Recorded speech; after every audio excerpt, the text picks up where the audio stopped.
हुनर मालूम है, जिस तरफ चल पड़ेंगे उस तरफ रास्ता हो जाएगा।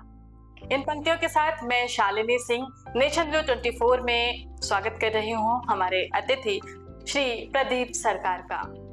प्रदीप सरकार जी हमारे बीच उपस्थित हैं। आप MSME promotion council of India के चेयरमैन हैं। साथ ही साथ आपने जीवन में बड़ा संघर्ष किया है। सुल्तानपुर की पृष्ठभूमि से आते हैं, क्योंकि आज नेशन व्यू 24 का शुभारंभ सुल्तानपुर की सरजमी से हो रहा है और यहाँ अपने क्षेत्र में नेतृत्व संभालते हुए आज हमारे बीच में हैं, तो ये हमारे लिए सौभाग्य का विषय है। तो सबसे पहले हम उनका करेंगे स्वागत। प्रदीप जी बहुत स्वागत है आपका हमारे आज के इस कार्यक्रम में। और इसके साथ ही साथ सबसे पहले तो हम ये जानना चाहेंगे कि हमारे सुल्तानपुर से आप हैं, तो आपके जीवन यात्रा का आरंभ कहाँ से होता है, यहाँ से दिल्ली तक?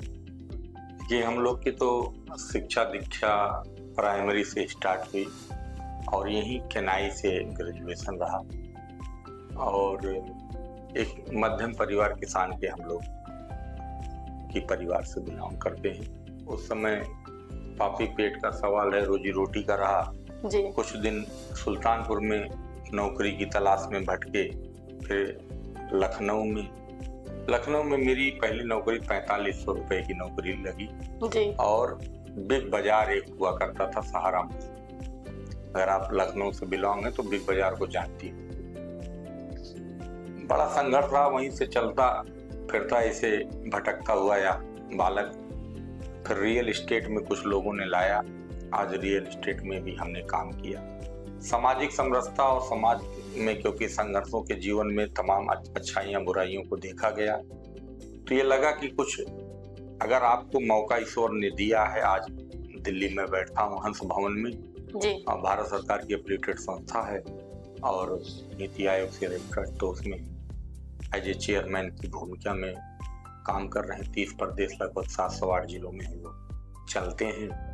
भारत सरकार की बहुत सारी योजनाएं और जो क्षेत्रीय प्रदेश हैं जो उनमें रोजगार संबंधित योजनाएं उनको हम लोग जन जन तक पहुंचाने का काम करते हैं, अवेयरनेस करते हैं, कैंप करते हैं। SBI और IDFC फर्स्ट बैंक के साथ कोलैबोरेट हैं हम लोग, तो उनके द्वारा भी जो लोन सुविधा है उसको भी उपलब्ध कराने का काम करते हैं जी। प्रदीप जी जैसा कि आपने बताया कि जीवन संघर्षों में पापी पेट का सवाल और उसका उत्तर तलाशते हुए आप अलग अलग क्षेत्रों में काम करते गए, तो कौन सा क्षेत्र आपको सबसे ज्यादा बेहतर अनुभव दे गया जीवन का? बेहतर अनुभव ये रहा कि आप अपने को कभी मत छोड़िए, रिश्तों को बनाए रखिए, जोड़ने पर ज्यादा विश्वास करिए, तोड़ने पर कम। उतार चढ़ाव जीवन में होता ही रहता है, परंतु आप अपने आप को एक ऐसा स्तंभ मान के काम करिए कि चीजें आपसे ही निखरेंगी, आप पर ही बनती हैं। आप अपने को खुद का एग्जामिनर मानिए। शालिनी जी, मैं अपने जीवन की कॉपी को प्रतिदिन चेक करता हूँ, अब खुद भी नंबर देता हूँ। जहाँ गलतियां होती हैं डेली एग्जामिनर के रूप में अपने आप को सुधार, अपने को स्टूडेंट भी मानता हूँ, अपने को एग्जामिनर भी मानता हूँ। तो मैं चाहता हूँ कि जो गलतियां उसको अगले दिन सुधार ली जाए और बेहतर हो कि लोगों के लिए हम ज्यादा से ज्यादा कैसे उपयोगी बन सके, उनके सहयोगी बन सके। क्योंकि संघर्षों के पड़ाव में बहुत कुछ सीखने को मिला, बहुत कुछ छूट गया जिसका दर्द भी होता है और बहुत कुछ हासिल हुआ उसका सुख भी होता है। तो मेरा मानना है कि इन सब के पड़ाव में ये देखा गया कि हम लोग ज्यादा से ज्यादा लोगों के लिए सदुपयोगी हों, लोगों के लिए प्रयोग में रहें और लोगों के लिए कितना हम आगे चढ़ के काम कर सकते हैं, इसी भावना के साथ दिन भर जिया जाता है। ये दिनचर्या चलती सुबह से जी। तो खुद को परीक्षार्थी मान के, विद्यार्थी मान के और खुद ही एग्जामिनर बन के, या यूं हम कह सकते हैं कि एक बेस्ट स्टूडेंट होने के साथ साथ एक सख्त एग्जामिनर होने की भूमिका निभाते हुए हर दिन अपना ऑडिट खुद करते हैं आप और आगे बढ़ते हैं। तो ये सारी चीजें करते हुए कैसे आपका मन बन गया कि आप राजनीति में कदम रखें, और जैसा कि इस समय आप सदर विधानसभा जयसिंहपुर से चुनाव की तैयारी भी कर रहे हैं, तो इधर कैसे आपका रुख हो गया? देखिए, लगभग 40 साल के जीवन के इस पड़ाव में क्योंकि हम लोग संघर्षों का जीवन रहा है। सुल्तानपुर की हर गलियों से हम लोग वाकिफ हैं और जयसिंहपुर के हर परिवार से वाकिफ हैं।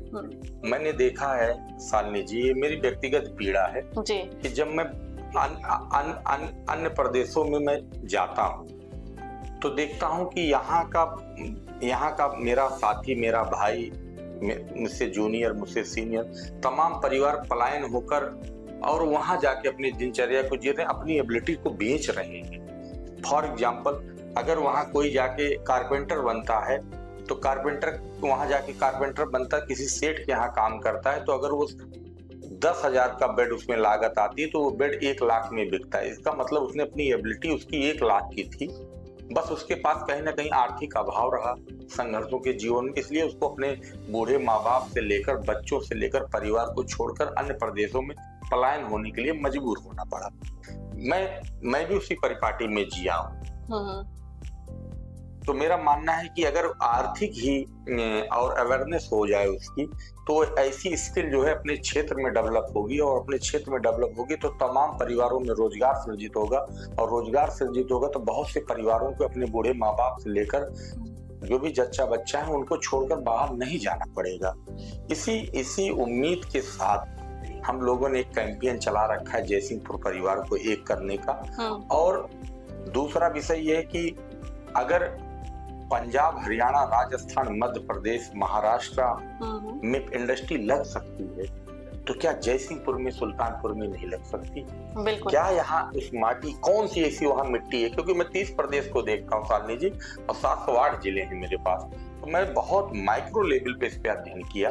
और मैंने माननीय मुख्यमंत्री जी, देश के सभी प्रधानमंत्री जी, इंडस्ट्री मिनिस्टर, तमाम लोगों और बहुत बड़ी बड़ी जो लगभग 45 कंपनियों को मैंने लेटर यहाँ की लैंड एक्विजिशन की रिज्यूम भी भेज चुका हूँ कि आप आइए, आपका स्वागत है, वेलकम है। सरकार की तरफ से, प्रदेश सरकार की तरफ से जो भी डॉक्यूमेंट्री या सिंगल विंडो जो भी जरूरत पड़ती है, मैं उस लेवल पे उपलब्धता में आपके साथ सहयोग करूंगा। हमारे क्षेत्र में इंडस्ट्री लगाइए और लोग, यहाँ का विकास हो, यहाँ का रोजगार बढ़े और लोगों में पलायन ना हो। इसी को तात्पर्य को मैं दिन प्रतिदिन दिनचर्या में लोगों के बीच में जाता हूँ, इसका चर्चा का विषय बनाता हूँ। और मेरा मानना है कि अगर सोनीपत का एमएलए अपने यहाँ इंडस्ट्री लगवा सकता है, बगल में राहुल गांधी अपने यहाँ इंडस्ट्री लगवा सकते हैं, सतारिया में इंडस्ट्री लग सकती, तो सुल्तानपुर में क्यों? इसका मतलब कहीं ना कहीं नेतृत्व में हमारी कमी थी। हमारे यहाँ बाहर से लोग आते, देश की आजादी के बाद जयसिंहपुर से बाहर के लोग आते हैं और चुनाव जीत के चले जाते हैं। उसको एक मुगलिया एरिया मान के रखा है कि जीत गए, जीत कर चले गए, लेकिन उसका वो सोच, वह व्यवस्था वहां पे किसी ने अभी तक उपज नहीं की। उसी सोच को हम डेवलप करनी चाहिए। ये आप लोगों के बीच में जा के मिल रहे हैं, तो अपनी बात रख रहे हैं, उनको समझा रहे हैं कि छोटा छोटा उद्यम शुरू किया जा सकता है, हर घर आत्मनिर्भर हो सकता है। तो इसलिए जब बात आप करने निकलते हैं तो लोगों की प्रतिक्रिया कैसे मिल रही है आपको? शालिनी जी, कभी मेरा सौभाग्य होगा कि आप ये डिबेट हमारे क्षेत्र में करें जी, और आपको तब महसूस होगा ये देश की आजादी के बाद पहली बार वो क्रांति, उन आंखों में चमक, वो अपनापन दिख रहा, जहां अपनी इस माटी के लाल को वह परिवार अपनाएगा, क्योंकि मैं उन्हीं का बेटा हूँ, वहीं मेरा जन्म हुआ है, उसी मिट्टी में मैं खेला पला बड़ा हूँ। तो निश्चित तौर पे कोई अपने बच्चे को बाहर नहीं करता है। ये मुझ में गलतियां थी, मेरे और भाइयों में गलतियां थी कि जिन्होंने अपने परिवार से दूरी बनाई है। उस दूरी को मैंने खत्म करने की पूरी कोशिश की है और खत्म ही हो चुका। मेरे रिश्तेदार हैं, नात-नात हैं, बचपन के सहसाथी हैं, और जयसिंहपुर मेरा एक कुटुंब परिवार है। और वहाँ टीआरपी की जरूरत नहीं है, वहाँ बीआरपी जरूरत है। हम लोग को बिजनेस डेवलपमेंट करने की जरूरत है। तो हमारे लिए वो बहुत एक कुटुंब है मेरा, एक कुनबा है मेरा, एक जन्मस्थली है मेरी, एक स्तंभ है मेरा। और हम डेली अपनी मातृभूमि को प्रणाम करके निकलते हैं। अपने परिवार में दिन भर खेलते कूदते, शाम हो जाती है। और तो कई दिन तो ऐसा होता शालिनी जी, हमको अपने जहाँ पे मैं पैदा हुआ हूँ, अपने मूल निवास पे नहीं होती, किसी न किसी घर पे ही प्रवास करके मैं सो जाता हूँ। वहीं मेरा भोजन होता, वहीं मेरा ठहराव होता, वहीं बीच में चर्चा पर चर्चा होती, बहुत अच्छा लगता है। और ये सौभाग्य रहा आप लोगों के सहयोग से। तो जयसिंहपुर पूरे संपूर्ण भारतवर्ष में जाना चाहिए। जी, हमें बहुत खुशी होगी कि जयसिंहपुर जो है पूरे भारत में जाना जाए, क्योंकि हर जगह छोटी छोटी जगहों पे ऐसी ऐसी क्रांतियां रही हैं जिनके बारे में अभी भी लोग अनजान हैं। और जब हम वहां से प्रयास करते हैं और वो बात दूर तक पहुंची, तब हमें वहां का इतिहास पता चलता है, तब हमें वहां के बारे में पता चलता है, उस भूमि की ताकत पता चलती है। और जब आप जैसे नौजवान आगे बढ़ते हैं और बीती जो कहते हैं बीती जो गलतियां हैं उनसे सबक लेकर जब आप आगे बढ़ते हैं तो जोश दुगना होता है, और वो जोश आप में दिख रहा है। तो मैं ये जानना चाहूंगी कि आप चूंकि युवा हैं तो युवा प्रतिनिधित्व कर रहे हैं, तो अपने क्षेत्र के और इसके अलावा बाहर से भी जो युवा अपने अपने क्षेत्रों में हैं उनके लिए क्या मैसेज देना चाहेंगे? पहले तो नेशन व्यू 24 को बहुत बहुत बधाई, और आपकी पूरी टीम को, आपको भी। मेरा ये मानना है देश जात में जन्म लिया बलिदान उसी पर हो जाए। तो आप जहाँ पे हैं, जितना है अपने परिवार, अपने समाज, अपने क्षेत्र के लिए करिए। एक दिन तो सबको जाना है, लेकिन एक ऐसी लकीर खींच दीजिए कि लोग उस लकीर पे चलने के लिए मोहताज हो जाए और चलने के लिए मजबूर हो जाए। तो मेरा यही मानना है कि ये अवसर अगर ईश्वर ने दिया है मां शारदे ने, तो ज्यादा से ज्यादा प्रयास रहे कि अपने क्षेत्र, अपने परिवार, अपने समाज के लिए मैं करूँ। इसी तैयारी के साथ दिन भर दिनचर्या चलती रहती, उसी दिनचर्या में आती। चलिए, आज इस शुभ मौके पे आप हमारे बीच आए, अपनी बात भी आपने रखी, और जैसे कहते हैं कि आज नेशन व्यू 24 जन्म ले रहा है, तो ये अपना संघर्ष करेगा और युवावस्था तक पहुंचते पहुंचते अपना परचम निश्चित रूप से लहराएगा, जिसमें आप जैसे तमाम साथियों का पूरा सहयोग रहेगा, क्योंकि आपकी पृष्ठभूमि से खड़ा हो रहा है आज ये। और आप सभी लोगों का आना ये तय करता है कि आप सब लोग बराबर इस भूमिका में साथ हैं, या यूं कह लें कि इस आवाज में साथ आज हो रहे हैं। देखिए, पांडे जी का बड़ा संघर्ष जीवन रहा, आपने मंच से भी बताया उनके साथ का। आप लोगों की इतने दिन की मित्रता कहीं न कहीं आज लोग क्षणिक भर नहीं जी पाते हैं साथ को। तो पांडे जी की बहुत सारी चीजों से मैं प्रभावित भी हुआ। मैं आपको बताऊं शालिनी जी, मैं अपनी विधानसभा के बाहर में किसी को बाइट भी देना पसंद नहीं करता जी। और मैंने सारे निमंत्रण पोस्टपोन कर दिए, क्योंकि जब तक मैं जयसिंहपुर को सुसज्जित वट वृक्ष नहीं बना, तमाम रिश्तेदारियों से मुझे दूरी बननी पड़ा। बहुत सारे मित्रों ने मुझे खटास किया। तो इसी संदर्भ में मुझे लगा, पांडे जी ने कहा एक ब्रॉडकास्ट जैसा स्टूडियो में आपको अपने जयसिंहपुर में भी बनवा के दूंगा, आप वहां से भी लाइव करिए, वहां की क्षेत्रीय समस्या, वहां के क्षेत्रीय युवाओं को जो भी उनमें प्रतिभाग है, जिनमें क्षमता है, ममता है, उनको आगे लेकर जाएं।